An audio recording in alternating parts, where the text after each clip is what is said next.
Nathalie Guivarch, bonjour. Bonjour. Merci de nous accueillir aujourd'hui au BBV, donc c'est le laboratoire de biomolécules et biotechnologie végétale. Donc vous êtes la directrice. On commence par les serres. Est-ce que tu peux nous présenter un petit peu les activités? Bienvenue dans notre serre. Donc nous, on est un laboratoire de biologie végétale.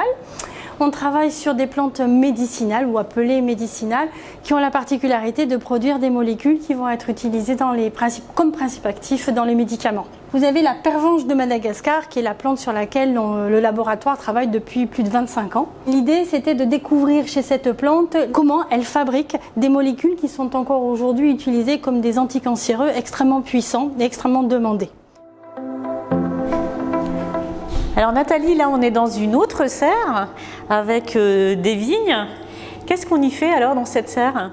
Alors ça, c'est une serre qui, contrairement à l'autre, est plus tempérée. Elle correspond à un climat plus local. Et on travaille effectivement sur des plantes que tout le monde connaît ici, comme par exemple la vigne, parce que la vigne, c'est aussi une plante pseudo-médicinale dans la mesure où elle produit des molécules qui peuvent être utilisées cette fois-ci essentiellement dans le domaine de la cosmétique, voire dans le domaine du biopesticide, c'est-à-dire du pesticide naturel. Donc on a des approches qui nous permettent de pouvoir identifier des molécules d'intérêt pour ce type d'application dans la vigne. Et on a plusieurs projets qui portent dessus. D'accord. Alors Nathalie, là on se trouve dans la salle de culture in vitro. Oui. Est-ce que tu peux nous présenter alors les échantillons? Qu'est-ce qu'on y trouve? Dans ces pots, c'est des pommiers. Voilà, ce sont des pommiers cultivés in vitro.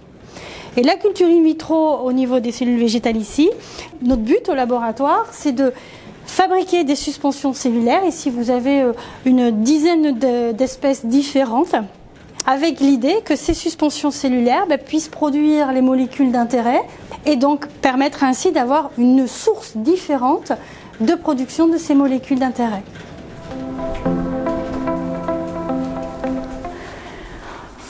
Béatrice, donc quand les plantes ne permettent pas de produire ce qui nous intéresse, même lorsqu'on fait des cultures cellulaires in vitro comme on a vu tout à l'heure, on a aujourd'hui d'autres sources possibles de production qui sont basées sur l'ingénierie métabolique.